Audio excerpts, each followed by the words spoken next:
MVP finals, Jasmine Thomas with me. Congratulations, Jasmine. What are you going to say after this final? Thank you very much. And I mean, I'm just excited. You know, when you play a long season and there's so many things going on, so many like highs and lows throughout the season, to end with the final, a champion in the final is just perfect. That was your first season in Poland. What about the league? What are you going to say about the league, about all the things you met here?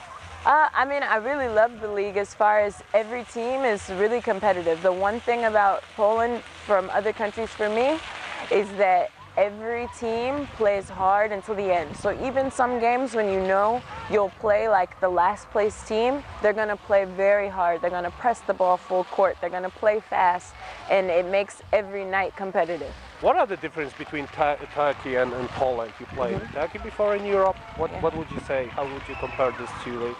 I mean, in Turkey, you know, there's usually like a top few teams that are EuroLeague and Euro Cup, and they for sure know that they will be the top teams.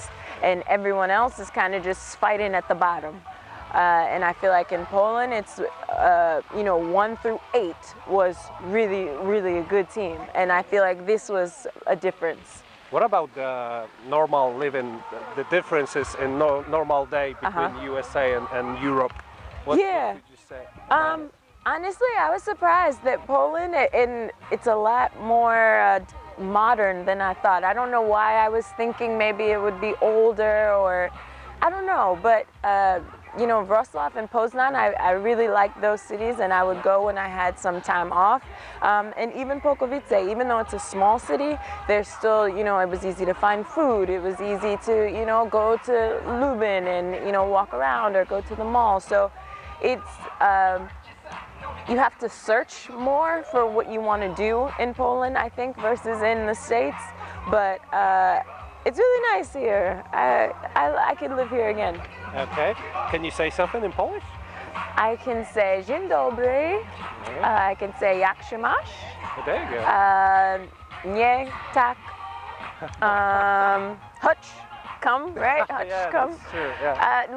Little things. I can't say a full sentence, no. But have you had any problems with not talking in Polish while you lived here, or people were like friendly and speaking English? People were definitely friendly, especially Polkowice, where most of them know us. People are, you know, helping me whenever I need some help at like the store, or if I can't, like for instance, I got a SIM card for my iPad while I was here, and at T-Mobile they didn't speak a lot of English, but they were so patient. Like, we were going Google Translate, passing the phone back and forth until they could make me happy. And that, you appreciate little things like that when you're away from home for so long.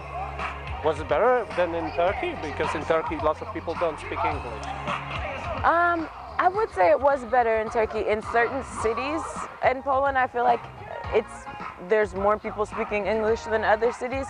But in Turkey, usually the basketball world speaks English, so you're around the basketball players all the time, so you don't have such an issue.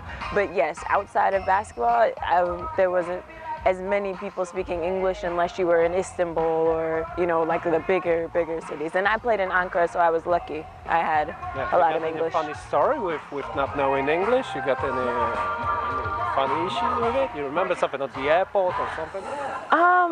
I mean, I feel like there's so many little things that happen all the time, so nothing like really significant where I was like, you know, trying to order something and got something different. I don't have any kind of like crazy story like that, but there are like many stories about basketball players that come into Europe, and they are funny stories that they left the car somewhere at the airport, that they forgot to pay for the fuel and stuff like that. Nothing like that happens to you?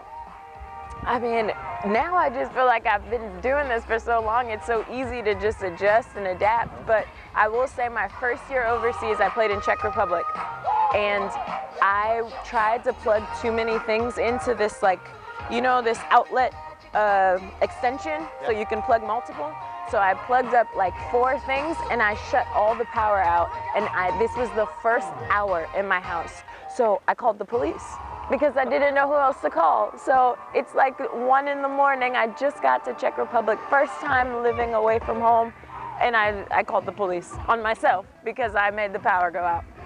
Is it any different in the basketball between USA, WNBA, and Polish league? Like it's more physical in the US, or? I mean, EuroLeague was very, very physical. I feel like EuroLeague is to me, the best match to how the level of play in the WNBA.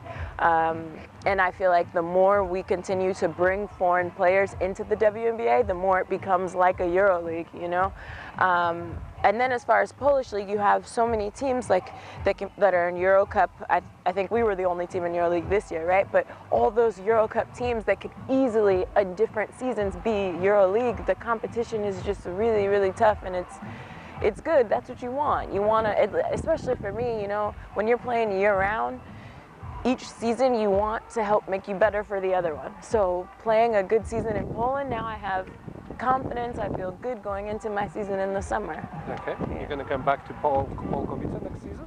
I have not signed a contract to play anywhere yet. Usually I never do. I always sign kind of around June. Just for best options, best fit, what's going on in my life outside of basketball. But I would love to come back to Poland. If Polkowice has a good situation, of course I would come back, but I haven't talked about anything yet. Jasmine, thank you very much for the interview. Thank you, this is fun.